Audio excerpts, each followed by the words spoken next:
Review petition in the Supreme Court is our today's subject. Our speaker is Jaiprakash Bansilal Somani, advocate from Supreme Court of India and IP.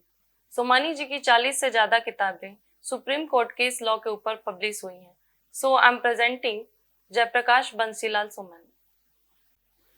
Yes दोस्तों, हम आपको समझाएंगे review petition in Supreme Court. दोस्तों, आप lower court से आप appellate court में आते हैं, अपीलेट कोर्ट से हाई कोर्ट आते हैं, हाई कोर्ट से सुप्रीम कोर्ट आते हैं. अभी सुप्रीम कोर्ट के बाद कोई न्याय व्यवस्था नहीं है, लेकिन सुप्रीम कोर्ट प्रोसीजर में इटसेल्फ एसएलपी या स्टैट्यूटरी अपील जो भी है आपका डिसमिस हो जाता है, तो उसको रिव्यू डालने की प्रोसेस है. ये सीपीसी में भी है, ऐसे रिव्यू हाई कोर्ट में भी डाले जाते हैं, लेकिन हाई कोर्ट के रिव्यू अलग है, सुप्रीम कोर्ट का थोड़ा सिस्टम अलग है. सुप्रीम कोर्ट में रिव्यू जो डाला जाता है वो सुप्रीम कोर्ट की जो प्रोसीजर है 2013 सुप्रीम कोर्ट रूल्स 2013 उसके अनुसार वो डाला जाता है. ऐसा बोला जाता है कि रिव्यू कुछ का फायदा नहीं होता है, रिव्यू में कुछ नहीं होता है, लेकिन दोस्तों चांस है, आप चांस ये ले सकते हैं. 90% रिव्यू डिसमिस ही हो जाते हैं, लेकिन 10% तो चांस है ना. और अगर ड्राफ्टिंग अच्छा है, प्रॉपर जो इनजस्टिस हुआ है वो हाईलाइट करते हैं, तो रिव्यू खुलता है दोस्तों. आपकी एसएलपी जो डिसमिस हुई वो रिस्टोर हो सकती है, ये चांस है. वैसा तो अभी एसएलपी डिसमिस होने के बाद कोई चांस तो बचा नहीं है, तो you have to take this review petition chance. Review same जज के पास जाता है. अगर उसमें से कोई जज रिटायर हो जाता है, रिव्यू जब रिव्यू लगेगा तब उसके जगह पे नया जज आएगा.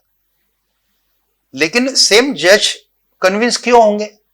उनका डिसीजन रिव्यू करने के लिए, इसलिए पावरफुल ड्राफ्टिंग की जरूरत है.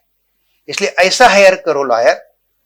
सुप्रीम कोर्ट में जितने भी मेरे कलीग्स हैं, सुप्रीम कोर्ट बार एसोसिएशन के मेंबर हैं, एओआर एसोसिएशन के मेंबर हैं, सब अच्छे लॉयर. आप किसी को भी काम दे सकते हैं जो डिवोटेड है, आपका रिलीफ जानता है, आपको रिलीफ देना जानता है, पैसे से ज्यादा वो आपके रिलीफ के बारे में सोचता है, बात करता है, तो समझना वो लॉयर अच्छा है. ऐसे लॉयर को काम दीजिए और फिर वो ड्राफ्टिंग प्रॉपर करेगा. जो पॉइंट हाईलाइट नहीं हुए हैं वो हाईलाइट करेगा, जो कंसीडर नहीं हुए वो कंसीडर करेगा.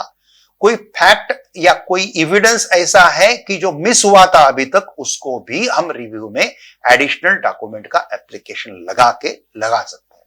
यहां पे मेहनत, इसलिए जितना खर्चा एसएलपी को आएगा उतना ही खर्चा लगभग रिव्यू का आता है दोस्तों. रिव्यू में वकील को बहुत अच्छी मेहनत करनी पड़ती है, और उसमें जैसे लॉ फर्म हमारी है, 10-10 जूनियर रहते हैं, 2 जूनियर रिसर्च करते हैं केस लॉज का, 2 जूनियर ड्राफ्टिंग देखते हैं, 2 जूनियर, ऐसे प्रोसेस से जब काम चलता है ना, तो बहुत परफेक्ट करना पड़ता है. मैं ये नहीं बोल रहा हूं कि बहुत महंगा दीजिए आप, लेकिन रीजनेबल फी वकील को देना जरूरी रहता है, तब जाके आपका काम अच्छा होता है. रिव्यू अच्छा होगा, प्रॉपरली अच्छा होगा. और रिव्यू एक बार आपका फाइल होगा, उसमें ओरल हियरिंग का एप्लीकेशन डाल सकते हैं. ओरल हियरिंग का एप्लीकेशन एक्सेप्ट करे ना करे तो भी आपके पॉइंट अगर हाईलाइटेड प्रॉपर है तो रिव्यू ओपन हो सकता है. रिव्यू में आपको फायदा हो सकता है, आपको रिलीफ मिल सकता है दोस्तों. चलो दोस्तों, आज के लिए इतना काफी है. जय हिंद, वंदे मातरम. Thank you very much.